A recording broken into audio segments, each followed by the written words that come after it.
সত্যি কথা বলতে আমাদের লাইফের সবচেয়ে ইম্পর্টেন্ট জিনিস হচ্ছে কি? টাইম বা সময়। আমরা যখন মায়ের গর্ভে ছিলাম এবং আমাদের বয়স ছিল 4 মাস 10 দিন, তখন আল্লাহর পক্ষ থেকে একজন ফেরেশতা এসেছিলেন, এসে মায়ের গর্ভে রূহটাকে ফুঁকে দিয়েছেন এবং 4টা বিষয় লিখে দিয়েছেন। 1 নাম্বার, এই গর্ভের সন্তানের হায়াত কতটুকু হবে। 2 নাম্বার, তার রিজিক কি হবে। 3 নাম্বার, সে সৌভাগ্যবান হবে না দুর্ভাগ্যবান হবে। 4 নাম্বার, সে দুনিয়াতে কি আমল করবে। এই 4টা বিষয় লিখে দেওয়া হয়েছে। এর মধ্যে সবচেয়ে ইম্পর্টেন্ট বিষয় হচ্ছে হায়াত সময়, সে কতদিন বাঁচবে। হায়াতের মধ্যে বরকত হয়, কিন্তু আল্লাহ পাকের নির্ধারিত হায়াত কিন্তু বাড়েও না কমেও না। আল্লাহ পাক যে সময় নির্ধারণ করেছেন, এই সময়টুকুই আমাদের দুনিয়ার হায়াত। আল্লাহ পাক নির্ধারণ করে বলেছেন, লিয়াবলুয়াকুম আইয়ুকুম আহসানু আমালা। এই হায়াত মওত সৃষ্টি করার বিষয়টা হচ্ছে আল্লাহ পাক দেখতে চান দুনিয়াতে তোমাদের মধ্যে কাজে কে শ্রেষ্ঠ, কাজে কে উত্তম, আহসান কে, কাজে সেরা কে। আল্লাহ পাক দেখতে চান না আমলের মধ্যে এভারেজ কে, গতানুগতিক কে। আল্লাহ পাক দেখতে চান আমলের শ্রেষ্ঠ কে। কবির মানে বড়, আকবর মানে সবচেয়ে বড়, সগীর মানে ছোট, আসগর মানে আরো অনেক ছোট, হাসান মানে হচ্ছে ভালো উত্তম, আহসান মানে সবচেয়ে ভালো, বেস্ট ওয়ান। আল্লাহ পাক দেখতে চান লিয়াবলুয়াকুম আইয়ুকুম আহসানু আমালা, তোমাদের মধ্যে দুনিয়াতে আমলে আহসানকে। আল্লাহ পাক এভারেজ মুসলিম দেখতে চান না, এক্সেপশনাল মুসলিম দেখতে চান। আমি কি বোঝাতে পারছি? এই জন্য আল্লাহ পাক হায়াত ও মওত সৃষ্টি করেছেন এবং দুনিয়ার জীবনটা আমাদেরকে উপহার দিয়েছেন। আরেকটা উদ্দেশ্য হচ্ছে আল্লাহ পাক দেখতে চান এই কারাগারের জীবনে আমলের শ্রেষ্ঠকে এবং কে আল্লাহ পাকের বিধানগুলো মেনে চলে, এবং কারা কারা আল্লাহ পাকের জমিনের মধ্যে তার খেলাফতের দায়িত্ব পালন করে। আমরা কিন্তু আল্লাহর খলিফা। আমরা কি আল্লাহর খলিফা। আমাদের পিতাকে আল্লাহ পাক সৃষ্টি করেছিলেন পৃথিবীতে আল্লাহর খলিফা হিসাবে। আল্লাহর খলিফার কাজ কি? শুধু ইবাদত করাই খলিফার কাজ নয়। আল্লাহর খলিফার কাজ হচ্ছে আল্লাহ পাকের জমিনের মধ্যে ন্যায় বিচার প্রতিষ্ঠা করা, আল্লাহর বিধান প্রতিষ্ঠা করা। এটা আল্লাহর খলিফার কাজ। যদি পৃথিবীতে আমরা আল্লাহ পাকের বিধান প্রতিষ্ঠা না করে শয়তানের বিধান প্রতিষ্ঠা করি, তাহলে আমরা আল্লাহর খলিফা থাকবো না, শয়তানের খলিফা হয়ে যাও। আমি কি বুঝাতে পারছি? আল্লাহ পাক দুনিয়ার এই কারাগারের জীবনটাতে আমাদেরকে নির্ধারিত সময় দিয়েছেন, ওয়ালা আসরি, সময়ের কসম। আরেকটা অর্থ এখান থেকে নেওয়া যায়, সেটা হলো আল্লাহ পাক সময়ের কসম করে আমাদেরকে মূলত অতীতকালের দিকে তাকাতে বলছেন। কোন দিকে? অতীতের দিকে। কোরআন খুললে আপনি দেখবেন, আমার সামনে যে কিতাব আছে আল্লাহ পাকের কিতাব আল কোরআনুল কারীম, এই কোরআনুল কারীমকে আপনি 3টা ভাগে ভাগ করতে পারবেন। একটা অংশে গিয়ে দেখবেন এখানে আছে হুকুম আহকাম, কি করা যাবে কি করা যাবে না, কি করতে হবে কি করতে হবে না। দ্বিতীয় অংশে গিয়ে আপনি পাবেন আল্লাহ রাব্বুল আলামিনের তাওহীদ, রিসালাত, আখিরাত, এই বিষয়টা পাবেন। আল্লাহ এক, মুহাম্মদ সাল্লাল্লাহু আলাইহি ওয়াসাল্লাম শেষ নবী, এবং আখিরাত, এর পরের জীবন, এর ধাপগুলো, হিসাব নিকেশ, জান্নাত জাহান্নাম, এগুলো পাবেন। আরেকটা অংশে গিয়ে আপনি পাবেন ইতিহাস। কি পাবেন?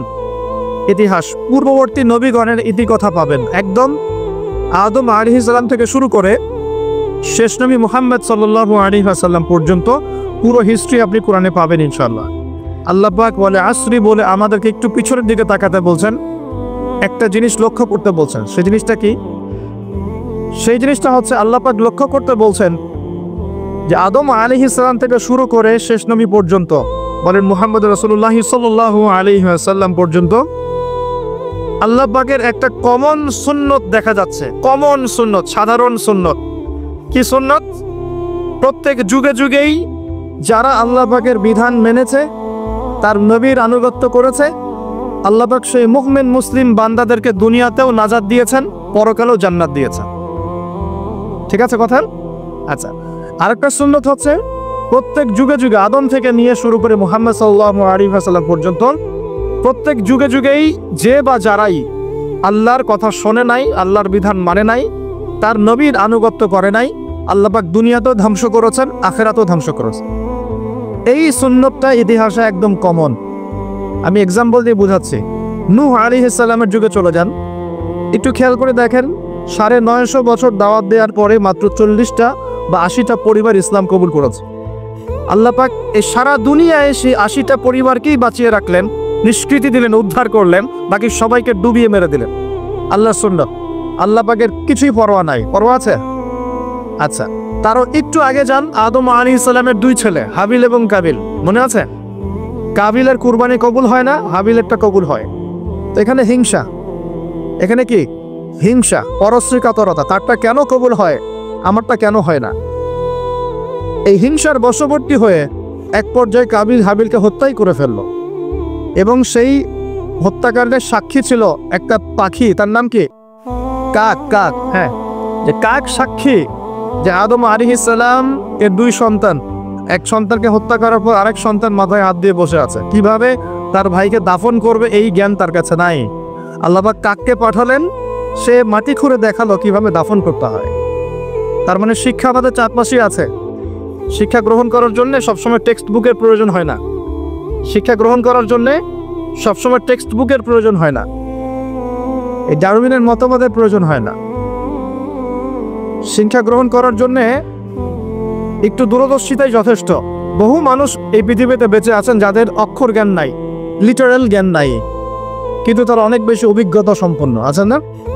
আচ্ছা, এমনকি আমাদের প্রিয় নবী মুহাম্মদ রাসূলুল্লাহ সাল্লাল্লাহু আলাইহি ওয়াসাল্লাম কিন্তু এই আক্ষরিক জ্ঞান আলিফ বা তা সা এগুলো লিখতে পড়তে জানতেন না।